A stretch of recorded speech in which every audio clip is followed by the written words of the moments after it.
Coming up next on the debut edition of Lakeland News at 10. Bemidji State's biggest foundation drive is underway. We'll update you on that. Also, police continue to search for a man who robbed a bank in Emily last week. And later on in sports, we'll take a close-up look at the Bemidji Legion baseball team. Lakeland News at 10 is next. The Northwest Minnesota Foundation is a charitable foundation committed to improving the quality of life for residents of Northwest Minnesota. Your local public television station presents Lakeland News at 10. News for Bemidji, Brainerd, and all of the Lakes region. Dennis Wyman with the news, Stacy Christensen with the weather, and now Lakeland News at 10. Good evening, everyone, and welcome to the debut edition of Lakeland News at 10. Before we begin with today's news, we want to take a moment to tell you a little bit about Lakeland News at 10. Each night, Monday through Friday at 10 o'clock, we'll be providing a locally based newscast for North Central Minnesota. Our viewing area is a large one, and we'll do our best to provide you with news, weather, and sports for this region. There's been very little TV news coverage in this area for many years, and we hope Lakeland News at 10 can help fill that void. My name is Dennis Wyman. I'm the news director and news anchor of Lakeland News at 10. Later on in the show, you'll meet some more of our staff. But for now, I'd like to welcome you aboard and remind you that you will be a big part of our newscast, and we welcome story ideas or comments any time of the day. If you'd like to reach us in the newsroom, give us a call locally, 218-751-0085, or toll free at 1-877-440-NEWS. Now, the 877 number is a toll-free call. Extension 112 is for news, 111 is for weather, and 110 is for sports. So once again, welcome to Lakeland News at 10, and now let's get on with the news. An area man who ran a Cass County deputy off the road during a police chase last week appeared in court with his attorney today. 21-year-old Jason French faces 7 charges in all for the incident, 6 of which are felony charges. The complaint filed in court claims French led police on a chase near Cass Lake last week. The report says speeds reached up to 100 miles per hour and says French forced Cass County Deputy Tim Berglund off the road. Berglund was taken to North Country Regional Hospital where he was later released. After police apprehended French, the complaint states French told the deputy that he was pleased the officer got hurt during the chase and he'd do it again if he had to. Bail for French has been set at $50,000 and his next court appearance is scheduled for July 27th. A 16-year-old Bemidji girl was taken to the hospital today following a 2-car accident north of Bemidji. The girl was traveling westbound on Highway 17 when she attempted to make a left-hand turn on Bemidji Avenue. A truck driven by Craig Fierstead of rural Guthrie was unable to stop and slammed into the girl's pickup. The girl was taken to North Country Regional Hospital where she was treated for a sore neck and facial injuries. A 15-year-old Natiwash boy died yesterday of drowning in a South Twin Lake in northwestern Minnesota. Monoman County Sheriff Richard Rooney says Adam Burnett was playing with friends and turning somersaults in the water at a boat launch when he apparently hit his head.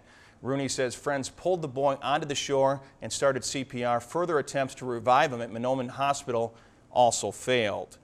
And meanwhile, police are searching for a man who robbed a bank in Emily last week. The Pine River State Bank in Emily was robbed by a man described to be in his mid to late 60s. The Crow Wing County Sheriff's Department has released a surveillance camera photo of the suspect.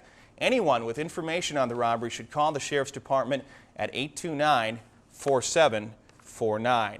The Bemidji State University's Foundation Drive began today as its annual membership drive got started. And as Stacy Christensen tells us, the foundation is taking a different approach to their drive this year. It's that time of year again. Temperatures are soaring, grills are smoking, and the Bemidji State University Foundation is beginning its annual membership drive. As in the past, the goal of the drive is to raise money to support Bemidji State in fulfilling its educational and societal mission. But this year will feature something different. Rather than focusing the drive to Bemidji area businesses in a 2-day fundraising blitz, the Foundation Board decided to expand both the length and the focus of the drive with one result in mind. They're the ones that decided that if we're going to be able to do the kinds of things that are necessary to provide the support for students, each year it gets more expensive, tuition goes up, you know how that is. And so we have to find a way to provide more of that support. The drive will now last 6 weeks and will encompass various communities in northern and central Minnesota, the result of Bemidji State's expanding presence and educational opportunities outside of Bemidji. The longer time frame will allow the foundation to discuss at length the concerns of donors as well as the need for their contributions. What we're going to be doing in terms of going to the organizations and individuals there are saying, we need you to help because we've got lots of students from your community here, and we need you to understand that if we can support them financially, they'll be able to make a more positive contribution as they go out into their careers. And for the foundation members who see the product of a college education, the ultimate reason to expand the drive is clear. Donors to the foundation change lives and get people on with their lives a lot faster through that. Those people can make a contribution. You need to have technical skills. You need to have the ability to communicate. You need to have all the things you get from a university degree in order to be able to really have a good career and to make a contribution in our society. One of the key roles of the foundation is to provide scholarship money for the university. In addition, the foundation provides funding for student and faculty research, university-wide program enhancements and special projects, student recruitment activities, and athletic programs. Well, still to come on Lakeland News at 10, we'll take you out to this year's Moon Dance Jam in Walker, and a different group of musicians, just like fine wine, seeming to get better with age.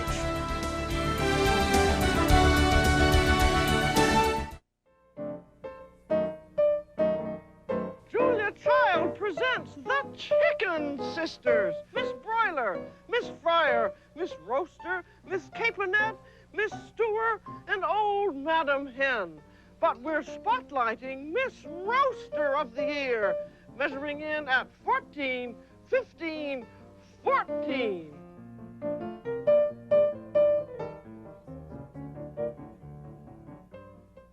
What I'd really like to be is a rich man's mistress. Well, even a rich man's mistress has her boring moments. Well, we all have to go sooner or later.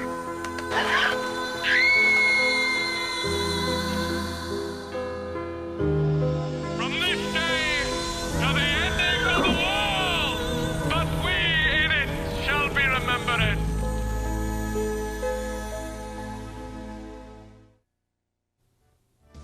And now, more news with Dennis Wyman. Another successful Moon Dance Jam is in the books, and the Outdoor Classic Rock Festival just keeps getting bigger and better.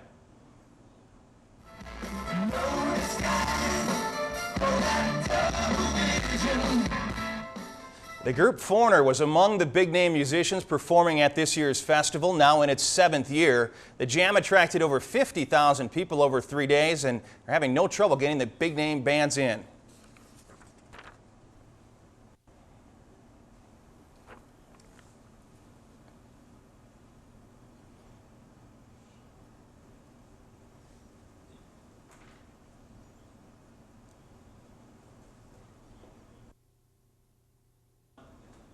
Nye says the Moon Dance Jam is now the biggest outdoor rock festival in Minnesota. Well, today was supposed to be the day construction work on Highway 71 between Monaga and Park Rapids was to begin, but a contractor delay has set that back another week. The project is now set to start the week of July 20th and is expected to be completed by August 7th. This will be a slow-moving operation with loose rock and thick dust, and motorists will be using alternating lanes while work is being done. Minnesota's brutal weather in the last 12 months has prompted more presidential disaster declarations than in any other state. The past 2 years have been equally disastrous. Since 1996, President Clinton has declared various parts of Minnesota federal disaster areas 8 times. Now, to put that into perspective, there were only 2 declarations throughout the entire decade of the 80s. The number of disaster declarations in recent years has Minnesota outpacing disaster-prone California. Well, time for the weather now. Stacy Christensen is here, and it's summer, it's hot, and it is humid. And that's about all you can say about it right now. And to tell you the truth, it doesn't look like it's going to get any better in the near future. I'll have your local forecast after this.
Next time on Nova, the Titanic. In 1912, the unthinkable happens when this unsinkable liner sinks. In the aftermath, Titanic's sister ship Britannic is built stronger, safer. But just 4 years later, Britannic goes down twice as fast. What went wrong? Now an ambitious explorer goes high-tech to find the answer. Titanic's lost sister. Be sure to watch Nova tomorrow night at 7.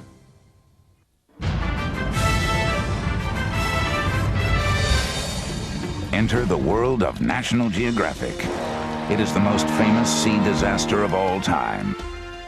More than 7 decades after Titanic's doomed maiden voyage, Bob Ballard's team set out to finally uncover the secrets of the Titanic on the world of National Geographic. Don't miss the world of National Geographic tomorrow night at 8. And now, the weather with Stacy Christensen.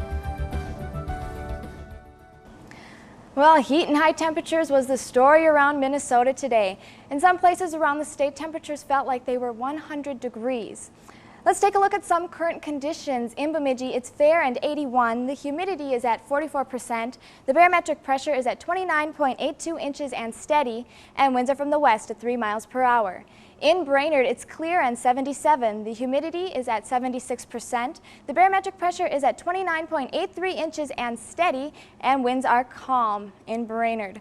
Looking at some of the current temperatures, you can see it's actually quite warm around the state. You can see most of the area is seeing 70-degree temperatures, actually a few 80s yet. Fargo is at 82. Little Falls is still at 88 degrees. Staples at 81. Up north, a little cooler, 70 in International Falls. Taking a look at our satellite, there's really no significant weather to the west. Where there is some significant weather is down in the southeast, where they desperately needed the rain. You can see the cloud cover here. Now, these brought a lot of showers to this area. Tallahassee, Florida actually received over 4 inches of rain, which is great news as they were fighting those wildfires. And of course, this also meant that the temperatures were a bit cooler. Down over here, you can see it was only 80 degrees. They had been experiencing 90-degree temperatures for quite a few weeks now. Only 80 down there. Over here in the southwest, it's quite a bit warmer. 100-degree temperatures here, 110 degrees down in southern Arizona. Actually, Death Valley, California today passed the 120 mark, so it's quite warm there. And of course, all of these are making their way up to the north, where we know it certainly felt warm. Some of the lows from last night, you can see Roseau was at 64, Bemidji at 66, Brainerd at 63, Ely over here at 64, a little warmer to the south, 72 in Minneapolis. Some of the highs from today, Rosa was at 81, International Falls at 87, Bemidji at 84, Brainerd at 91. But you know what? It felt even warmer than that. Bemidji was actually the cool spot in the state for feels-like temperatures at 87. Look down to the south. Little Falls, you saw, it felt like 100 degrees down there. And further south again, even warmer, 101 in both Morris and Minneapolis. Looking at our radar, you see there's not really a whole lot happening right now. What we are looking at is this system that's showing up right here. Now, these are going to continue to move over to the east, and so people in central Minnesota may see some showers tonight, but most of us will see mostly clear skies. As you can see, basically nothing happening. And like I said, this is all due to this low pressure system moving into the state. Tomorrow we might see some more showers, but mostly they should be scattered and very light. Looking at our forecast for tonight, we should see partly to mostly cloudy skies. There is a chance of some thunderstorms to the south. The low should be in the 60s. Winds will be variable. Some places may see 5, some up to 20 miles per hour. For tomorrow, again, partly cloudy. Another chance of afternoon thunderstorms, mainly in the northwest. The highs should be in the 90s, unfortunately. Winds will be from the south at 10 to 20 miles per hour. For tomorrow night, there's again a chance of showers and thunderstorms. The low should be in the 60s, and on Wednesday, you can expect the skies to clear up. It should be sunny and warm. Again, very humid. Highs in the upper 80s, possibly some lower 90s. Looking at our extended forecast, the heat and humidity will continue. Thursday and Friday, those should be pretty clear. The highs will be in the upper 60s or upper 80s, lows in the 60s, and on Saturday, those showers and thunderstorms are going to head right on back. Highs will be in the 80s, lows in the 60s. So there's basically no relief in sight for us. Boy, those feels-like temperatures, 100 down in Little Falls, I know. unbelievable. And believe it or not, they're expecting the same for tomorrow. Well, it feels like about 62 in here, so I might just sleep here tonight. Good idea. You want to talk a little bit about the Eagle Eye promotion that's coming up? That's right. We'd like to invite all of our viewers to become part of our weather team by joining our Eagle Eye network. We can use some information that you provide us from your hometown.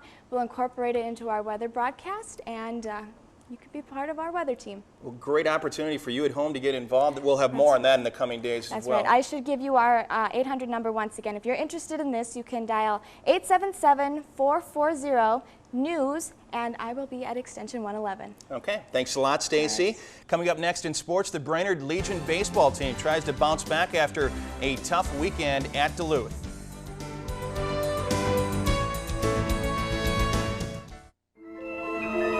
There is a place where the sea hides a treasure of dazzling abundance, wildness, and wonder. Experience Palau, paradise of the Pacific, as Reader's Digest World presents The Living Edens. Be sure to watch The Living Edens, Wednesday night at 8. Next on Mystery, two novice private eyes take on the London crime scene in Chandler and Company. Down those mean streets a woman must go. Can you just open a flower shop instead? If you want someone more experienced. We'd understand totally. What I want is someone I can trust. Well, we will boldly go where no women have been before. Go ahead, punk. Make my day. See it on channels 9 and 22, Thursday night at 8. It seems simple. You buy a ticket, pack your bags, and you're off. But behind the scenes? Mr. Clinton was here for about 3 minutes, and we've been working on this for 6 months. It's important to me never to let a passenger think there's no hope. It's non-stop action with Airport. Take a look inside this airport, Thursday night at 9. Time now for sports. Our sports director, Reed Farron, is recovering from a surgery. We hope to have him back next week, but we are blessed with a man of Mark Brewer's capabilities to step in and take it from here, and we're talking Legion baseball tonight. We certainly are, and we hope Reed comes back soon. He's missing some good action. So, Brainerd's Legion team tries to recover from a rough weekend with a doubleheader tonight. I'm reading the bump here. The Brainerd Legion had a rough outing this weekend and at the Lakeview Classic, losing 2 out of 3 games. Tonight, Park Rapids comes to town for a doubleheader. Zach Treader had it going tonight, putting down Park Rapids 1-2-3 in the first. Brainerd, bottom of the first. Ryan Burgraff up deep to right. First batter, 1-zip Brainerd. Next up, as Burgraff comes home, Jeff Groh, he selects left field as his area of choice. There you have it, 2 batters. Brainerd up 2-0. 5-0 after 2. Here's a play here. Mike Ennis at the plate. He's got an infield grounder. Burgraff is on third. Burgraff's attempting to score. Catcher Mike Dent can only tag his foot to Burgraff's head. And that's safe at home, is how we call it. Head coach Bill Dent not pleased with that call. 6-0 Brainerd. Later, more power from Brainerd as Cy Anderson joins the hit parade. This home run makes it 8-0 Brainerd with a final in Game 1, 13-3 in 6 innings. No score reported for Game 2 of the doubleheader. Brainerd next plays 2 in Sartell this Thursday. Meanwhile, the Bemidji Legion team went 5-1 in this weekend's action, losing only to Hopkins, the second-ranked team in the state. Bemidji, currently with a record of 20-6, isn't bothered by the fact that they're not ranked high in the state. They seem to have exactly what they need to have a strong finish, and that's confidence. Pitching and defense have been 2 of the keys for the Bemidji Legion baseball team this year. Bemidji has held their opposition to 5 runs or less in the majority of their games this year, and that has been the biggest reason for their success. Yeah, we probably got 4 guys on the team that can pitch. We probably got the deepest pitching staff in the state, I'd say. The strength of our pitching has been getting ground balls, and we've just been turning double plays. At the plate, Bemidji may not score high in the power category, but their hitting is definitely not a weakness. What's good about our lineup is you could put our number 9 hitter in number 1 spot, and you could flip our lineup around any way you want, and I think we put the ball in play and get the job done when we need to. We're not power, but we can hit the ball where we need to and when we need to score the runs. The Bemidji Legion baseball team may not be rated high in the state, but they feel they have what it takes to win state this year. They've already beaten the #1 ranked team in the state, and most of the players on this team played in state tournaments as 16-year-olds. Our goal is to win state this year. I don't see why we should finish any less than that. The talent we have, we should have won as 16-year-olds last year and ran into a tough pitcher, and this year I don't see too many teams really standing in our way. I think we're top in the state. If we play our best like we know we can beat anybody in this state. Our goal is to get first or second in state and move to the regional finals in Lancaster, Ohio. Well, the Minnesota Twins headed into Chicago just when the bell really started ringing. Albert Bell, that is, last week named AL Player of the Week, batting .500 with 4 home runs and 11 RBIs. Twins coming in tonight, second place, 10.5 games behind Cleveland. Serafini getting the start. Good play initially by the Twins. Lawton taking the ball off the fence. Caruso thinking third is the place to be. And guess again as they nail him there at third base. Trent Caruso trying to take the extra base. Here's something you don't see every day. Players on the corners. O'Brien up, lays down the bunt. Coomer sends the ball to the fans paying the big prices in the front row. Sox score 2 runs off a drag bunt against the Twins. 2 up for the Sox. Later, 3-0 Sox. And do you hear it? Can you hear it? Ding dong. There goes Bell. Albert Bell going long to left center. 4-zip Chicago. Bell later adds a second home run, and Twins fall 5-2. Bell now with 24 home runs. Young Serafini falling to 3-2. In other AL scores, Cleveland over New York, 4-1. Kansas City takes 10 to beat Detroit. Boston shuts out Tampa Bay. Tampa Bay's Martinez goes 3 for 3. The rest of the team 4 for 29. Baltimore shuts out Toronto. Anaheim over Oakland early, and Seattle over Texas early. Martinez with his 16th home run. In the National League, Florida over Montreal, a 2.5-hour rain delay there. Pittsburgh 6-2 over Chicago. Womack's home run and inside the Parker there. Milwaukee 4-2 over Philadelphia. Woodard with the win there. St. Louis 5-3. Top of the ninth, McGuire 0 for 2 with 2 walks in that one. San Diego over Colorado 5-3. Bichette 11-game hitting streak. Houston and Arizona early. LA 4-0 early over San Francisco. Mondesi and Carros each with a long ball. And finally, Brainerd Baxter's Gull Lake was adrift with color this weekend for the Inland Yachting Association Invitational Race. A total of 48 E-Class scows, there we go, registered for the 3-day event. You know, Denny, an E-Scow's a 28-foot single-mast racing sailboat, say that 5 times fast, crewed by 3 or 4 sailors, can reach speeds of nearly 25 miles per hour. This year's event was hosted by the Gull Lake Yacht Association, and it was won by Harry Melgis of Geneva, Wisconsin. It's a perfect opportunity to drag your bottom across the lake, I suppose. I've got to be honest, I haven't followed the yacht racing circuit real closely, but it's good to see a man from the land of champions come out on top. And that's a lot of work out there. Yeah, it sure is. You bet it is. Thanks a lot, Mark. Nice job. Finally, tonight, we end with what will be a weekly Monday night feature called Community Spotlight. Each Monday night, we'll take a look at a special person or town from our viewing area. Tonight, we begin with some musicians from Grand Rapids who are proving you only have to be young at heart to have a good time. Stacy Christensen has the story. The Second Wind Harmonica Band has played for many audiences over the last 17 years. But this group has no goals of outlasting the Rolling Stones because with an average age of 76, they already have.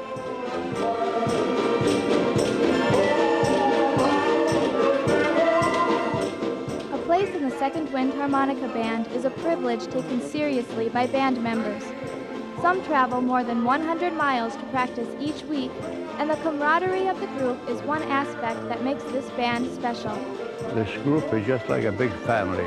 Sometimes I find it difficult to play when you get up in age, but I just don't want to quit because I can't leave the outfit. I love it. The band originated with 4 members in 1981 and now has close to 20 participants. Members learn to play the songs by ear. Only the director and the keyboard player can read music. The group specializes in music from the 1930s, 40s, and 50s, bringing many back to the days of their youth. It's amazing what it has done to keep these people alive. Me too. Our songs are old and we're old, but we're keeping the music alive, keeping us alive. But the band does more than provide music. Blanche Skogman joined the band not as a musician, but more as an actress. She performs many acts, including a western, the hula hoop, and the strip polka. When I come in, I have a white long skirt on with black trimmings and a red hat and white gloves, and I bought 3 layers of blouses and stuff, and then I start taking them off and throwing it, and I hope people get a kick out of that. Yet over the years, the band has had to deal with many hardships. The deaths of fellow band members, combined with their increasing age, make it necessary to begin slowing down. So with their touring schedule only 1/3 of what it was last year, the band continues playing concerts in the region, ensuring that Grand Rapids' music legacy continues. With Community Spotlight, I'm Stacy Christensen in Grand Rapids. Had to be a lot of fun working with them. They were an amazing group, and they really had a lot of fun doing it. It was hard not to get up and dance when they were playing. I'm sure it was. Mark was just now, actually. Well, the heat was definitely the story today. Although we were indoors, I drove along the lake, and a lot of people enjoying the weather outdoors. Yeah, it's a great day to be at the lake, and it looks like it's going to be for quite some time. The heat and humidity is going to continue throughout the week, and we might see a few spots of rain, but should be pretty nice. Okay. Exactly. And Denny Jack Nicklaus announced today he'll play in all 4 majors in the year 2000 and then call it quits. So it's the countdown to an end of an era in professional golf. Okay. Thanks a lot, Mark. Thanks, Stacy. Thank you for joining us. We've had a lot of fun tonight. We'll see you again tomorrow night. Good night.